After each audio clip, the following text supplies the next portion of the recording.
क्या एक इंसान करोड़ों लोगों की जिंदगी बदल सकता है? क्या कोई व्यक्ति इतना प्रभावशाली हो सकता है कि लोग अपना घर परिवार, नौकरी और पूरा जीवन छोड़कर उसके पीछे चल पड़े? और क्या वही व्यक्ति दुनिया के सबसे बड़े आध्यात्मिक गुरुओं में गिना जाए, लेकिन साथ ही सबसे विवादित नामों में भी? आज हम बात करेंगे एक ऐसे शख्स की जिसे दुनिया ओशो के नाम से जानती है। कुछ लोगों के लिए वे आत्मज्ञान का प्रतीक हैं, तो कुछ लोगों के लिए वे एक बेहद विवादित व्यक्तित्व। इस वीडियो में हम उनके जीवन की पूरी यात्रा देखेंगे। उनका बचपन, उनकी लोकप्रियता, पुणे आश्रम, अमेरिका का राज, कानूनी विवाद और उनकी विरासत। लेकिन याद रखिए, इस वीडियो का उद्देश्य किसी की पूजा करना या किसी को बदनाम करना नहीं है। हमारा उद्देश्य केवल उपलब्ध ऐतिहासिक तथ्यों और अलग अलग दृष्टिकोणों को आपके सामने रखना है। बचपन 11 दिसंबर 1931। मध्य प्रदेश के एक छोटे से गांव में एक बच्चे का जन्म हुआ। नाम रखा गया चंद्रमोहन जैन। बचपन से ही वे अलग थे। वे हर बात पर सवाल पूछते थे। धार्मिक मान्यताओं को आंख बंद करके स्वीकार करने के बजाय वे तर्क मांगते थे।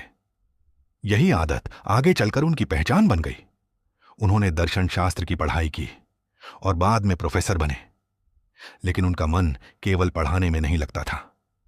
वे लोगों के सोचने का तरीका बदलना चाहते थे। प्रवचनों की शुरुआत 1960 के दशक में उन्होंने पूरे भारत में भाषण देने शुरू किए। उनके शब्द अलग थे। वे कहते थे कि इंसान को डर, अंधविश्वास और सामाजिक बंधनों से मुक्त होना चाहिए। उन्होंने ध्यान, जागरूकता और स्वयं को समझने पर जोर दिया। लेकिन साथ ही उन्होंने कई धार्मिक परंपराओं और सामाजिक नियमों की खुलकर आलोचना भी की। यहीं से उनके समर्थक और विरोधी दोनों तेजी से बढ़ने लगे। कुछ लोगों ने उन्हें क्रांतिकारी विचारक कहा, दूसरों ने उन्हें खतरनाक विचारों वाला व्यक्ति बताया। पुणे आश्रम 1974 में महाराष्ट्र के पुणे में उनका आश्रम स्थापित हुआ। धीरे धीरे वहां भारत ही नहीं बल्कि यूरोप और अमेरिका से भी लोग आने लगे। विदेशी अनुयायी बड़ी संख्या में उनके साथ जुड़ने लगे। ओशो की ध्यान पद्धतियां, विशेषकर डायनेमिक मेडिटेशन, तेजी से लोकप्रिय हुई। समर्थकों का कहना था कि उन्होंने लाखों लोगों को मानसिक तनाव से बाहर निकलने और ध्यान का नया तरीका सिखाया। लेकिन आलोचक कहते थे कि आश्रम में गुरु के प्रति अत्यधिक समर्पण और व्यक्तित्व पूजा का माहौल बनने लगा था। यहीं से विवादों का दायरा और बड़ा होने लगा। अमेरिका की ओर सफर 1981। ओशो अपने हजारों अनुयायियों के साथ अमेरिका के ओरेगन राज्य पहुंचे। वहां हजारों एकड़ जमीन पर एक नया शहर बसाया गया। नाम था रजनीशपुरम।